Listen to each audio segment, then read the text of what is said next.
O caso do toolkit da Greta está rendendo.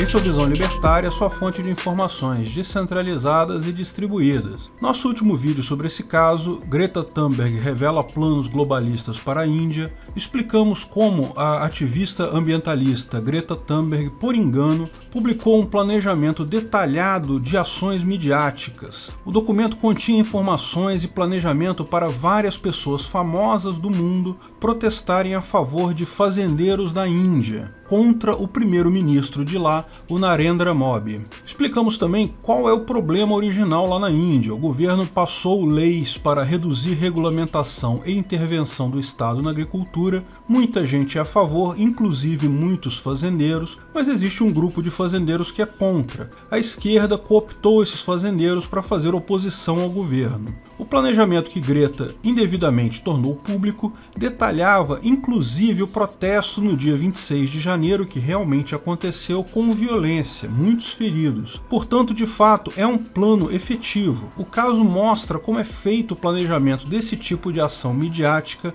pela esquerda no mundo todo e pode dar importantes lições para todos nós. Dá para perceber como foi o caso das queimadas na Amazônia em 2019, que seguiu um script muito parecido. Certamente existe um método aí e é muito útil entendermos qual é esse método. Caso queira se inteirar mais a fundo desse caso, recomendo ver o meu último vídeo, vou deixar o link na descrição. Porém, no último vídeo dissemos que não havia a indicação de autoria do documento, ninguém sabia quem havia produzido o toolkit e como ele chegou até as mãos de Greta Thunberg. O pessoal na Índia, como dissemos, não gostou dessa clara interferência de celebridades estrangeiras que certamente não sabem nada sobre a situação local e, no entanto, se acharam no direito de dar pitaco, que a coisa virou um tema muito quente lá. O caso Toolkit se tornou uma investigação rigorosa pela justiça indiana e já tem gente presa lá, muitas ligações com ONGs canadenses e até com partidos de esquerda do Canadá. Como eu já deixei claro em outros vídeos, eu não acredito que exista uma grande organização conspiracionista mundial com poderes ilimitados. Isso é uma ilusão,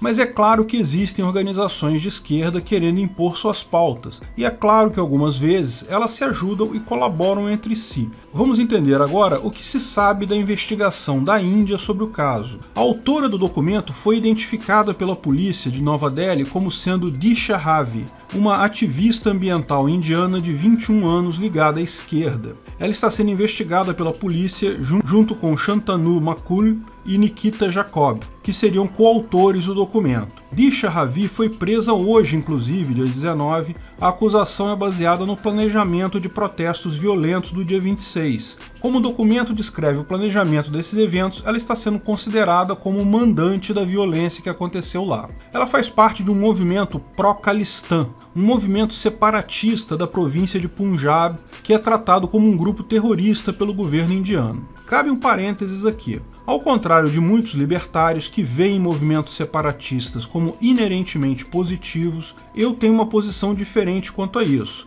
Meu entendimento é que soberania individual, secessão individual é sempre válida, posto que sempre libertária. Mas movimentos separatistas nem sempre significam mais liberdade, como expliquei no meu vídeo Secessão ajuda o anarcocapitalismo? Apenas a secessão individual, um indivíduo se separando do Estado, é claramente libertária. Forçar um Estado menor, não necessariamente. Existem Estados pequenos extremamente autoritários por aí, principalmente os de esquerda, como é o caso dos Khalistani, fortemente ligados à esquerda. Esse movimento pró-Khalistan também é apoiado por uma ONG canadense de nome Poetic Justice Foundation, PJF, que mantém um site Ask India Why, onde descreve as pautas do movimento separatista. Pelas investigações da polícia de Nova Delhi, e aqui quero deixar claro que eu não vi tais evidências, e a própria fundação PJF nega ter envolvimento, mas pelas investigações eles ajudaram a fazer o toolkit da Disha Ravi chegar até a Greta Thunberg. Novamente ressalto que o grupo PJF alega não ter qualquer envolvimento com o caso e inclusive diz que não apoia o grupo pró-Khalistan. A coisa agora fica mais interessante porque o grupo PJF foi criado em 2020, ano passado, por Monminder Dhaliwal, que em seu Facebook se declarava como sendo Khalistani até o ano passado. Ao ser questionado, ele disse que falou isso apenas em solidariedade aos Sikhs, ou seja, ele mesmo não seria, apenas queria mostrar a solidariedade, por isso disse que era. Veja, essa ONG, a PJF, é canadense. Monminder Dhaliwal mora em Toronto, no Canadá. E aí tem uma outra coincidência curiosa. Um partido importante do Canadá, chamado New Democratic Party, ou Novo Partido Democrata, recentemente ganhou muitas manchetes por lá porque teve uma grande vitória nas últimas eleições, e esse partido é liderado por Jagmeet Singh, um canadense cujos pais são Sikhs, da região do Punjab, ou seja, justamente da região que quer fazer a secessão, justamente da região dos Khalistani. Jagmeet Singh é nascido na região de Ontário, mas mantém a religião dos pais. Ele também se considera Sikh. O NDP, o New Democratic Party, é um partido de esquerda caviar de lá, um pessoal da vida. O pessoal esquerdista mais requintado e sofisticado acha mais limpinho votar no NDP por ser mais identitário e coisa e tal, do que votar numa esquerda raiz como um PCO da vida.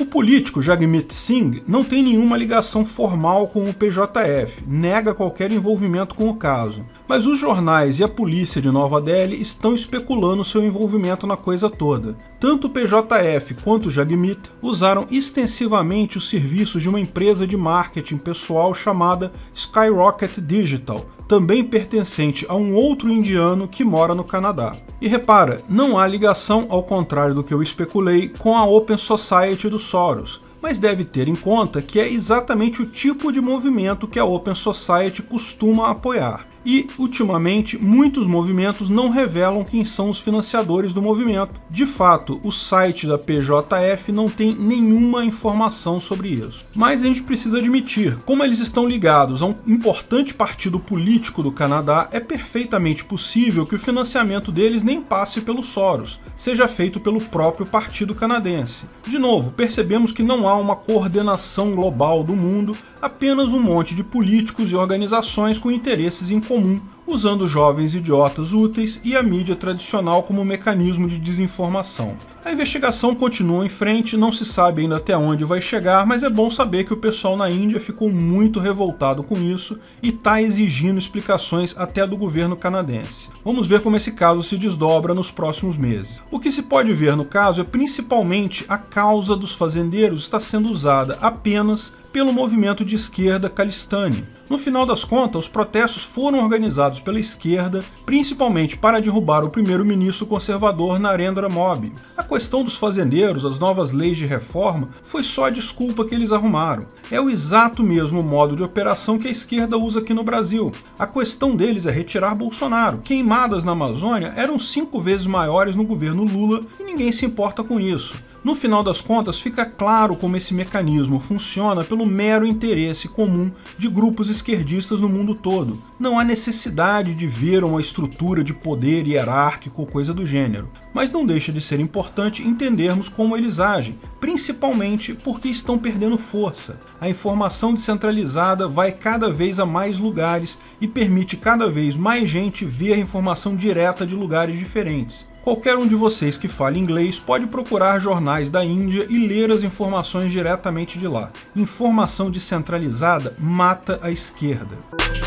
Obrigado pela audiência. Esse artigo foi sugerido por Luiz F., escrito e narrado por Peter Turguniev. Esse vídeo foi um oferecimento de armataweb.com, cloud e serviços de data center. 100% de compromisso com a satisfação e privacidade dos clientes. Aceitamos Bitcoin. Veja o link na descrição do vídeo. Se você gostou desse vídeo, clique no like e compartilhe ele em suas redes sociais. Se inscreva no canal para nos ajudar, clicando no botão vermelho abaixo. Se quiser ser avisado de novos vídeos, clique no sininho ao lado. Saiba mais sobre o nosso projeto no site visãolibertaria.com. Lá você pode sugerir novos artigos, escrever artigos, patrocinar e muito mais. Confira visãolibertaria.com. Até a próxima!